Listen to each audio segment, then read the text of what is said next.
6 শিডিউলত আছে tribal belt and block 47 চনৰ পৰাই আছে গতিকে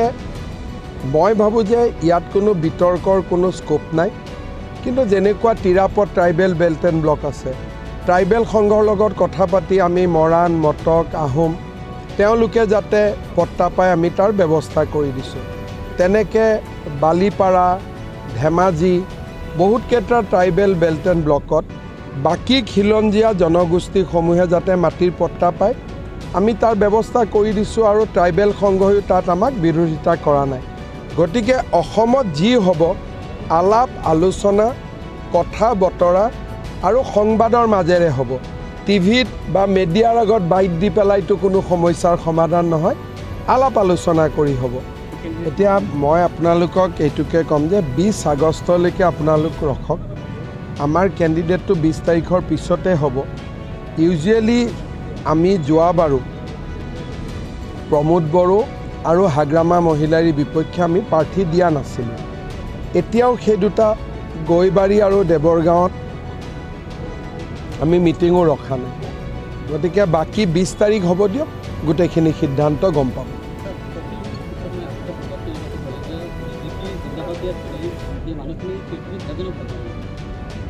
মই কি ক'ম আৰু চবেই ক'ব অখিল ভাল মানুহ নহয় গতিকে এতিয়া মানুহৰ কথা শুনিব নে অখিলৰ কথা শুনিব তেওঁ কৈছে বিজেপি গোটেই পাব্লিকখনে কৈছে জিন্দাবাদ আৰু পাব্লিকখন কোন আছিলে গোটেই মুছলমান মানুহ আছিলে এতিয়া যদি মুছলমান মানুহেও বিজেপি জিন্দাবাদ বুলি কয় তেতিয়াহ'লে বাকী কথাখিনি আপোনালোক নিজেই বুজক হয় নহয় কাইলৈ তামোলপুৰৰ প্ৰমোদ বড়োৱে যেটো কৈছে যে বিটিআৰত শান্তিৰ বিটিআৰত কোনোবাই অশান্তি কৰিব বিচাৰিছে এইটোতো বেয়া কথা কোনোবাই যদি শান্তিৰ বিটিআৰত অশান্তি কৰিব খোজে এইটোতো বেয়া কথা হয় হয় নহয়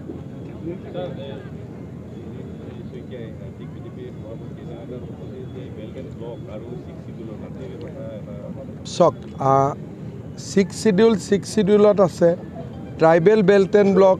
47 চনৰ পৰাই আছে গতিকে মই ভাবোঁ যে ইয়াত কোনো বিতৰ্কৰ কোনো স্কোপ নাই কিন্তু যেনেকুৱা তিৰাপত ট্ৰাইবেল বেল্ট এণ্ড ব্লক আছে ট্ৰাইবেল সংঘৰ লগত কথা পাতি আমি মৰাণ মটক আহোম তেওঁলোকে যাতে পট্টা পায় আমি তাৰ ব্যৱস্থা কৰি দিছোঁ তেনেকৈ বালিপাৰা ধেমাজি বহুত কেইটা ট্ৰাইবেল বেল্ট এণ্ড ব্লকত বাকী খিলঞ্জীয়া জনগোষ্ঠীসমূহে যাতে মাটিৰ পট্টা পায় আমি তাৰ ব্যৱস্থা কৰি দিছোঁ আৰু ট্ৰাইবেল সংঘয়ো তাত আমাক বিৰোধিতা কৰা নাই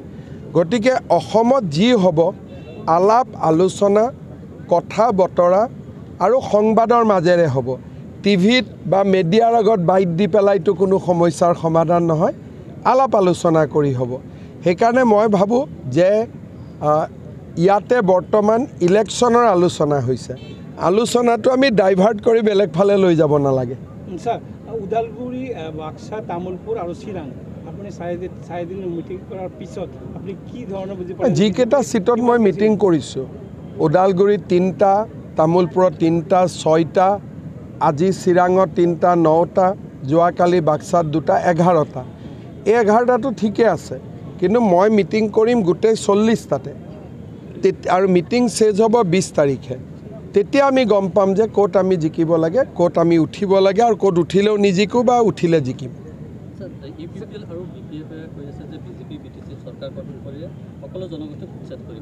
চক এটা কথা যে আজি BTCত সকলোৰে হাতত বা মানুহেতো সকলোৱে কৈ আছে যে মাটিৰ পট্টা কাৰো হাতত নাই অকল বিজেপিয়ে কৈ আছে যে আমি মাটিৰ কাগজ দিম বুলি বেলেগ দলেতো কোৱা নাই BPFেও কোৱা নাই যে মাটিৰ কাগজ দিম UPPLেও কোৱা নাই মাটিৰ কাগজ দিম অকল মাটিৰ কাগজ দিম বুলি কোনে কৈ আছে বিজেপিয়ে কৈ আছে গতিকে বিজেপিৰ চৰকাৰ আহিলে আমি সকলোৰে লগত কথা বতৰা পাতি যিখিনি BTC গঠনৰ আগত BTCত আছে সকলোকে মাটিৰ পট্টা দিব নোৱাৰে BTCত নিয়ম আছে কিন্তু 2003 চনৰ আগৰ যিখিনি মানুহ সেইখিনিক মাটিৰ অধিকাৰ দিম বুলি অকলটো বিজেপিয়ে কৈ আছে স্যাৰ আপনি ভাষণত কৈ আছে যে প্ৰথম শ্ৰেণীৰ নাগৰিক আৰু দ্বিতীয় শ্ৰেণীৰ নাগৰিক এই ডেফিনেশ্যনটো আসলে ৰাইজৰ মাজত অলপ এইটোতো ৰাইজেই ডেফিনেশ্যনটোতো ৰাইজেই কয় মোক আহি কয় অৰুণোদয় পোৱা নাই ৰাইজে আহি কয় ঘৰ পোৱা নাই যোনে পোৱা নাই তেওঁলোক দ্বিতীয় শ্ৰেণী এতিয়াওতো মই তাতে গ'লোঁ, সেইটোকে মোক কৈ আছে ৰাইজে। গতিকে সাংবাদিকসকলক যদি মই বুজাব লাগে তেতিয়া কি হ'ব? এতিয়া ৰাইজে মোক কাগজ দি আছে। এতিয়া অলপ আগতে চুবাইজাৰত 20 দিন আছিলোঁ, ষ্টেজৰ ওপৰত 4গৰাকী 80 বছৰীয়া মানুহ উঠি কৈছে যে আমি অৰুণোদয় পোৱা নাই। সেইটোৱেতো এতিয়া বেলেগ জেগাত হ'লে মই দে বুলি লগে লগে চহী মাৰি দিব পাৰোঁ, ইয়াত নোৱাৰোঁ। সমস্যা এইটোৱে। भाई आप लोग जो हो रहा है डेली रिपोर्टिंग कर ही रहा है, मेरा मुंह से क्यों सुनना चाहते? तो जो हम बात कम करता हूँ, काम ज़्यादा करता हूँ।